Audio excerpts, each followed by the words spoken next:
Bien-aimés dans le Seigneur, nous voici dans la dernière partie de cet enseignement. Vraiment, mon souci, c'était de vous faire prendre conscience qu'il y a des prières, malgré la bonne intention des gens, qui ne peuvent pas être exaucées parce que c'est vraiment mal orienté. J'ai attiré votre attention avec le pharisien et le publicain. J'ai attiré votre attention sur les paroles de Jésus lui-même qui nous demande de ne pas d'avoir une bonne motivation, n'est-ce pas, quand il a dit que y en a qui se préoccupent de prier pour que les gens le voient. Leur prière est orientée vers le regard des hommes.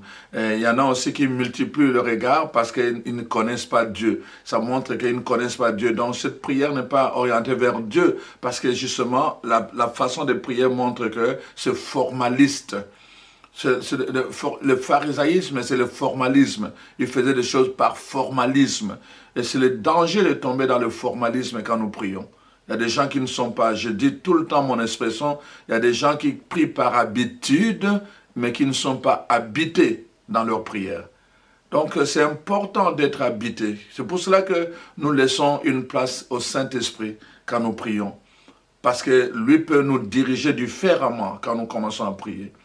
Alors donc c'est important. Bien sûr qu'il y a des prières que nous faisons pour tel moment, tel moment, tel moment. Mais le plus important, c'est de nous assurer comment est orientée nos prières. Est-elle bien orientée ou bien mal orientée? Et c'est ça vraiment que je voudrais vraiment vous expliquer. Du point de vue biblique, comment se situe la prière chrétienne? Comment doit être orientée la prière chrétienne? Nous prenons l'évangile de Marc, chapitre 11. Parce que c'est un chapitre très important par rapport à la prière. C'est Jésus lui-même qui donne cet enseignement. Après, n'est-ce pas, que le figuier a été séché quand il a maudit. Et puis, le matin, n'est-ce pas, en passant par là, Pierre, se rappelant ce qui s'était passé, lui dit, « Rabbi, regarde, le figuier que tu as maudit a séché. » Et là, Jésus leur donne une leçon sur la prière. Voici. Qu'est-ce que Jésus leur dit? Verset 22. Jésus prit la parole et leur dit, « Ayez foi en Dieu. » Jésus dit foi en qui? En Dieu. En Jésus? Non, en Dieu.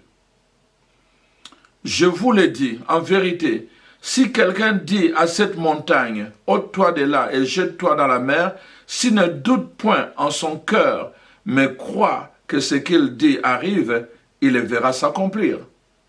C'est pourquoi je vous dis, tout ce que vous demanderez en priant, croyez que vous l'avez reçu et vous le verrez s'accomplir. Jésus commence par une phrase importante. Ayez foi en Dieu. Qu'est-ce que ça signifie? En d'autres termes, il veut dire ceci. Placez votre foi en Dieu. Dirigez votre foi vers Dieu. Pourquoi dans la prière, quand nous associons Dieu, je vous l'ai dit, il est le Tout-Puissant. Et parce qu'il est avec nous, le Tout-Puissant, quand nous traversons, nous allons traverser la rivière, comme il est dit dans Isaïe 43, nous pouvons traverser la rivière et nous n'allons pas nous noyer. Nous pouvons traverser le feu, il va nous protéger. Parce qu'il est avec nous, le Tout-Puissant. Voyez-vous? C'est ça que Jésus dit. Ayez foi en Dieu. Donc, fixez votre regard quand vous priez, votre regard de foi. Fixez votre cœur sur Dieu. Vers qui doit être orientée notre prière? Vers Dieu. Vers Dieu, chers frères et sœurs. C'est très important. Ça, c'est l'enseignement que Jésus donne. Et regardez dans Jean 17 maintenant, Jésus fait une prière, lui-même. Une des prières vraiment que nous connaissons, que Jésus a faites. Les autres fois, on dit simplement que Jésus priait. Jésus priait. Mais regardez dans Jean 17 comment Jésus prie pour ses disciples. Alors, voici. Alors, il dit ceci. Après avoir ainsi parlé, Jésus leva les yeux vers le ciel et dit, « Père, l'heure est venue, glorifie ton Fils, et que ton Fils te glorifie selon que tu lui as donné pouvoir sur toute chair, afin qu'il accorde la vie éternelle à tous ceux que tu lui as donnés. Or, la vie éternelle, c'est qu'ils te connaissent, toi, le seul vrai Dieu, et celui que tu as envoyé, Jésus-Christ. Jésus commence sa prière en le centrant d'abord sur Dieu. Sur Dieu. Il dit, glorifie-moi. Tu m'as envoyé sur la terre pour que je puisse montrer. Jésus est venu nous montrer le chemin pour nous approcher de Dieu. Pendant longtemps, tout l'Ancien Testament, Dieu était lointain. Les gens avaient peur de Dieu. Quand les gens voyaient Dieu, c'était comme s'ils mouraient. Jésus est venu nous montrer le cœur de Dieu. Il est venu nous montrer le chemin. Nous pouvons nous approcher du trône. C'est ça que Jésus est venu nous apprendre. Mais il nous parle de qui? Tous les ministères de Jésus parlent de Dieu. Tous les ministères de Jésus parlent du royaume de qui? De Dieu. Donc, notre prière doit être orientée vers Dieu, nous dit la parole de Dieu. Notre prière doit être orientée vers Dieu. Ça, c'est Jésus lui-même, c'est ça. Il est en train de prier Dieu. Sa prière est orientée vers Dieu. Regardons dans Jean 11. On va voir comment Jésus prie. Pour que c'est notre modèle. Il n'y a pas d'autre modèle. Parce que si nous passons à côté du modèle de Jésus, nous sommes foutus. C'est le seul intermédiaire que la Bible nous donne. La Bible dit que Jésus est le seul intermédiaire entre Dieu et les hommes. Et quand nous n'avons pas lui comme modèle dans la prière, nous sommes foutus parce que nous n'avons plus d'intermédiaire. Voyez-vous, chers frères et sœurs, c'est important que nous comprenions la Bible, la parole de Dieu. Nous devons vraiment nous ajuster à la pensée de Dieu. Ça demande beaucoup d'humilité. Beaucoup d'humilité. Moi, ça m'a pris beaucoup d'humilité pour accepter cela. Voyez-vous? Donc, la parole de Dieu est claire là-dessus. Donc, Jésus intercède pour nous auprès du Père. Il est assis à la droite du Père, la Bible dit, il intercède pour nous. Donc, Jésus est en position d'intercession. Il intercède auprès de qui? Du Père. Donc, notre prière doit être orientée vers le Père. Mais, comme il est dit, tout ce que vous demanderez au Père par mon nom, en mon nom, il vous l'accordera. Donc, remarquez, je dis ceci, vers qui doit être orientée notre prière? Vers le Père. Par qui? Par l'intermédiaire qui est Jésus. Nous le déposons entre les mains de Jésus. C'est ça que la Bible dit en d'autres termes. Donc, nous orientons vers le Père, nous déposons entre les mains de Jésus. Et quand Jésus est parti, qu'est-ce qu'il nous a dit? Déposer entre les mains du Saint-Esprit. C'est l'autre aide que je vous envoie. Il sera pour vous aussi un consolateur comme moi je l'ai été. Et c'est ça, nous ne savons pas prier comme il faut. Le Saint-Esprit nous aide à prier. Il parfait notre prière. C'est pour cela que nous déposons notre prière aujourd'hui entre les mains du Saint-Esprit, mais en le demandant au nom de Jésus. Pourquoi au nom de Jésus? Parce que la Bible nous dit, c'est le nom que Dieu a élevé au-dessus de tout nom. Quand on regarde, n'est-ce pas, d'abord, je vais prendre Ephésiens, chapitre 1. La parole de Dieu nous donne vraiment tout un enseignement sur, n'est-ce pas, sur Jésus. Vraiment, c'est très intéressant. Et voilà. Et la parole de Dieu dit, il a déployé en Christ, en le ressuscitant des morts et en le faisant asseoir à sa droite dans les lieux célestes, au-dessus de toute domination, de toute autorité, de toute puissance, de toute dignité et de tout nom qui, n'est-ce pas, peut se nommer non seulement dans les siècles présents, mais encore dans les siècles à venir. Et il a tout soumis, n'est-ce pas, il a tout soumis à ses pieds et il l'a donné pour chef suprême à l'Église, et qui est son corps et la plénitude de celui qui remplit tout en tout. Donc voilà. Donc il commence par, comment Paul commence sa prière? Béni soit Dieu le Père de notre Seigneur Jésus-Christ.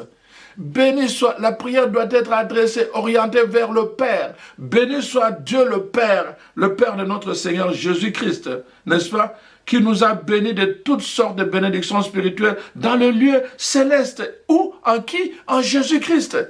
C'est pour cela que je vous ai dit dans Galates 3, n'est-ce pas, la parole de Dieu nous dit, quand nous sommes en Christ, nous devenons de fils d'Abraham. Et nous participons, n'est-ce pas, à l'héritage. Nous pouvons jouir de l'héritage. Donc, c'est en Jésus-Christ. Mais c'est à Dieu que nous adressons notre prière. Au niveau de la liturgie, ça ne pose pas un problème, parce que toutes les prières à l'église sont faites comme cela. Les prières à l'église sont toujours adressées à Dieu, et on termine toujours, nous te les demandons par Jésus-Christ, ton Fils, notre Seigneur. Dieu Tout-Puissant, on commence comme ça, on termine par Jésus. Mais dans la pratique, dans la vie des chrétiens, il y a un problème. Les gens orientent mal leurs prières. Nous devons bien orienter notre prière. Nous devons bien orienter vers qui? Vers Dieu. Je dis crie à Dieu. Quand tu es devant l'impasse, ne murmure pas. Crie à qui? À Dieu. Depuis l'Ancien Testament jusqu'au Nouveau Testament, c'est la même pensée, la même dynamique. Nous devons adresser notre prière à Dieu. C'est ça que la parole de Dieu nous dit. Quand notre prière est mal orientée, nous pouvons ne pas recevoir ce que nous devons recevoir. Moi, je suis en train de parler, l'enseignement est biblique, et comprenez-moi bien. Donc, je vous donne un peu le principe biblique de la prière. Alors, donc, je parle le principe biblique. La prière doit être adressée à Dieu par Jésus. À Dieu par Jésus. C'est pour cela que ça nous prend, je prépare un enseignement sur Dieu le Père, ça nous prend vraiment de retrouver cette intimité de Dieu. Pourquoi? Parce que la première chose dans la prière, c'est vraiment, nous devons apprendre à reconnaître la puissance de Dieu dans nos vies, hein, n'est-ce pas? Nous devons apprendre, la prière véritable existe pour la gloire de Dieu. Dans tout ce que nous faisons, nous devons rechercher la gloire de Dieu. Quand Anne a prié et qu'elle n'avait pas d'enfant, qu'est-ce qu'elle a dit? Seigneur, si tu me donnes un fils, je le mettrai pour ton royaume, au service de ton royaume. Et ça, c'est ce que Dieu aime, quand notre prière est motivée par, n'est-ce pas, l'intérêt de son royaume. Et c'est ça, nous devons glorifier Dieu. C'est pour cela que notre prière doit être motivée par la gloire de Dieu. Nous devons rechercher la gloire de Dieu. Et c'est ça que Jésus nous dit, cherchez premièrement le royaume de Dieu. Voyez-vous? Donc, notre prière doit être, et ça doit être axé sur la recherche de la face de Dieu. Toute la Bible, nous cherchons souvent. Le problème, les gens qui prient mal et qui sont mal orientés et mal motivés, leur problème c'est quoi? Ils fixent leur regard sur le main de Dieu, au lieu de fixer leur regard sur la face de Dieu. Voyez-vous? C'est très important. Non, vraiment, c'est très important. Dès que nous prions et que nous fixons notre regard sur la face de Dieu, Dieu va libérer ses mains et il va nous donner.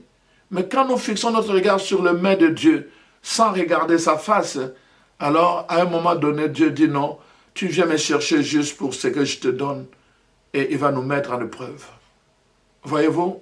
Quand la prière est mal orientée, nous recherchons la main de Dieu. Hein, Seigneur, donne-moi. Alors, notre prière devient, le fondement de notre prière devient une liste de requêtes.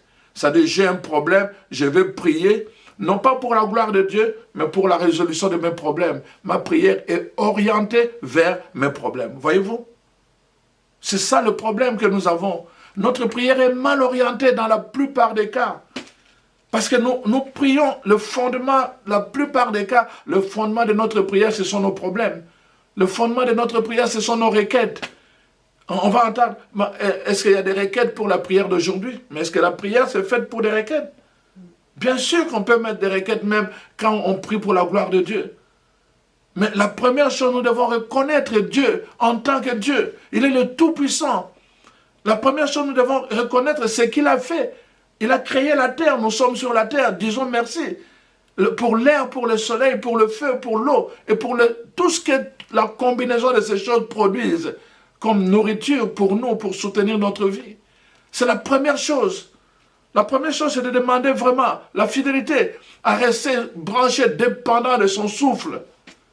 C'est la première chose de notre prière, ce n'est pas des requêtes d'abord. Bien sûr, il y a une intercession.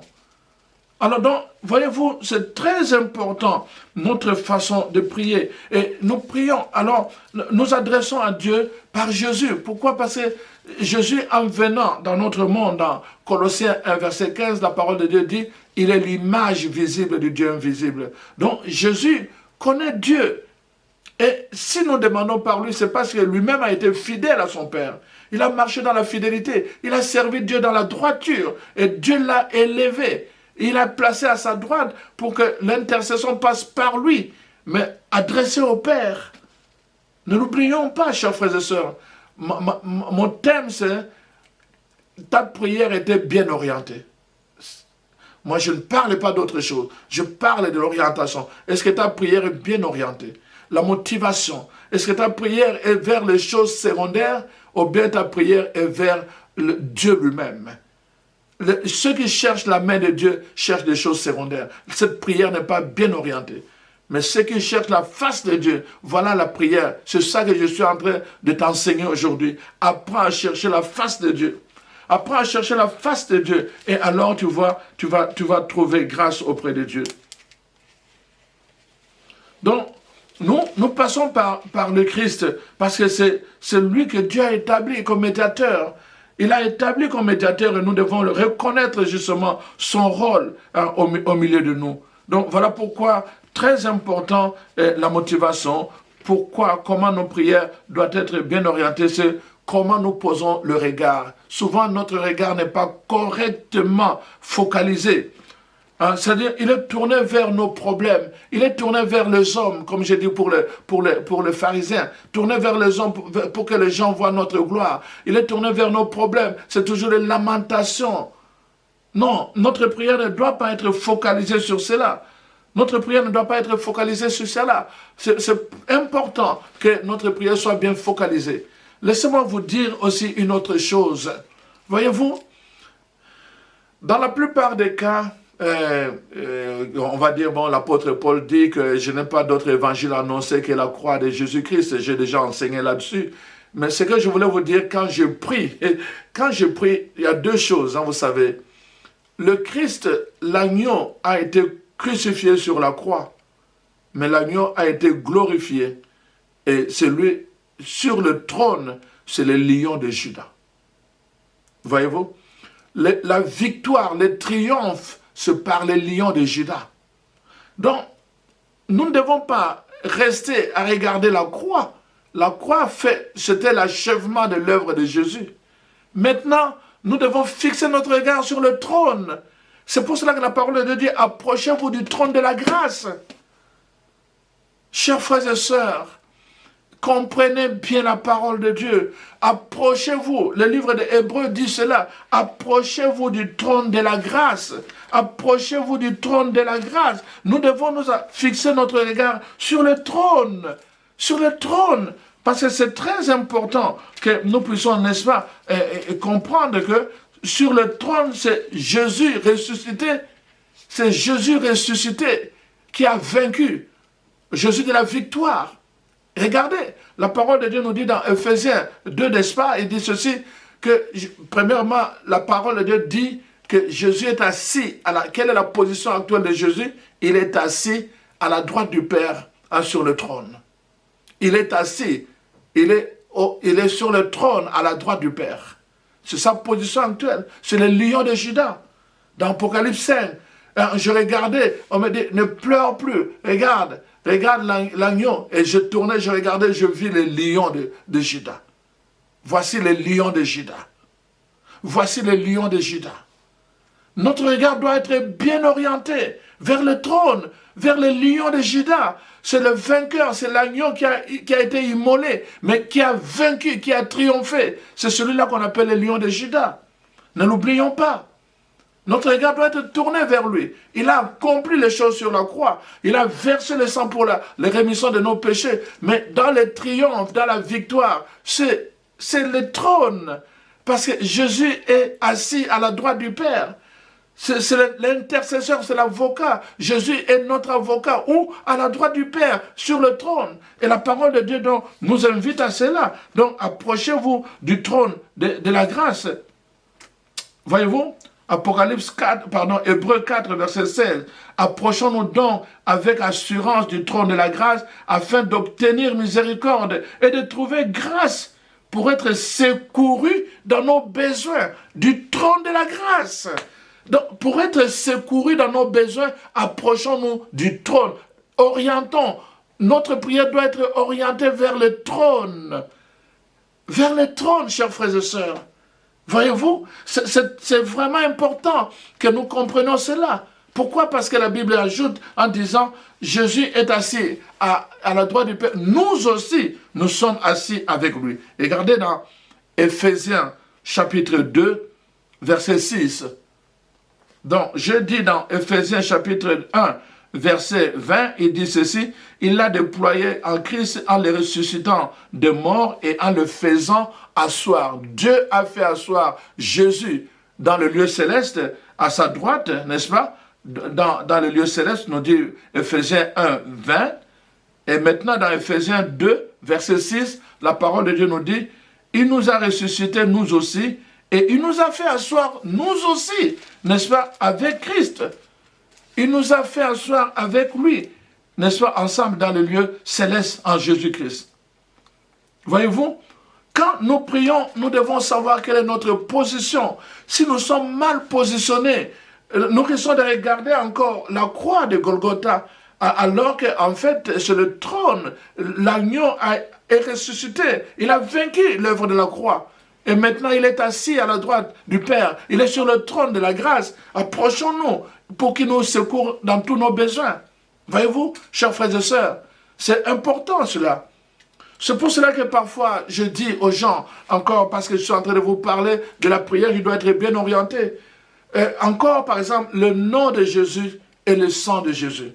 Voyez-vous, les chrétiens en général l'utilisent vraiment mal. Ils utilisent ça à tout moment, ils utilisent ça parfois dans le bon sens et dans le contresens, mais c'est important que nous puissions réfléchir là-dessus. Comment nous devons vraiment utiliser notre prière? Comment nous devons l'orienter? Alors, la parole de Dieu nous montre, par exemple, que nous devons avoir, n'est-ce pas, une bonne utilisation. Le sang de Jésus n'est pas pour le combat. Le sang de Jésus, ce n'est pas pour le combat. Laissez-moi vous dire, le sang de Jésus, c'est pour la protection. Dans le combat spirituel, il y a deux niveaux. Il y a le niveau où nous attaquons, mais il y a le niveau où nous nous défendons. Donc, c'est pour nous protéger. Nous invoquons le sang de Jésus pour nous protéger et nous invoquons le nom de Jésus pour combattre. C'est très important. La Bible dit, nous les avons vaincus par le sang de l'agneau. C'est sûr, mais ce n'est pas comme dans le combat, dans le sang de... Nous avons utilisé le sang de l'agneau, pas du tout. Mais plutôt parce que le sang nous a protégés. Le sang nous a protégés. Il ne pouvait pas nous atteindre. Et nous, quand nous lancions des cris de guerre, et quand nous prononcions le nom de Jésus, alors eux, ils étaient abattus. Mais le sang nous protégeait pour qu'ils ne nous attaquent pas. Le sang est là pour protéger les enfants de Dieu. Le nom de Jésus est là pour la guerre. Bien sûr, on ne peut pas séparer, c'est sûr. Mais c'est important que nous sachions bien l'utiliser parce qu'il y a des gens qui vont prier pour la délivrance et qui vont invoquer le sang de Jésus pour chasser un esprit mauvais qui est en quelqu'un. Non, le sang de Jésus est d'abord pour protéger la personne. Ce n'est pas pour chasser, c'est pour protéger. Nous chassons au nom de Jésus. C'est ça que la parole de Dieu nous dit dans Luc 10, n'est-ce pas, verset 18 et 19. Voilà, je vous ai donné pouvoir et autorité de marcher sur le scorpion, sur le serpent et sur toute la puissance de l'ennemi. Et il est dit dans Marc, n'est-ce pas, 16, voilà, les signes qui vont accompagner tous ceux qui croiront en mon nom, ils chasseront les esprits en mon nom. C'est au nom de Jésus que notre prière doit être focalisée sur le nom de Jésus quand nous chassons l'ennemi. Et ça doit être focalisé sur le sang de Jésus quand nous demandons la protection de notre famille, quand nous demandons la protection de notre maison. Alors, à ce moment-là, le sang de Jésus devient notre protection. Nous focalisons sur le sang de Jésus. Notre prière doit être bien focalisée, chers frères et sœurs. Bien focalisée. Nous avons besoin de cela. Parce que vraiment, nous sommes dans le temps de la fin. Le nom de Jésus. Dans Philippiens 2, versets 8 à 11, la parole de Dieu, nous allons entendre ce que la parole de Dieu dit du nom de Jésus. Voilà pourquoi nous utilisons le nom de Jésus. Philippiens. Je cherche Philippiens 2, 8 à 11. Donc, je veux vous lire ça parce que c'est très important pour l'enseignement. Votre prière est-elle bien orientée? Parce que si ce n'est pas bien orienté, vraiment, c'est dommage pour vous. Alors, 8 à 11, voilà, je vais lire.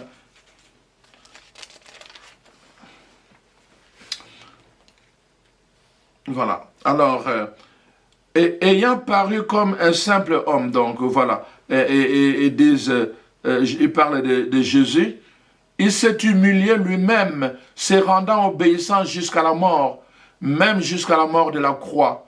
C'est pourquoi aussi Dieu l'a souverainement, c'est Dieu qui l'a souverainement, n'est-ce pas?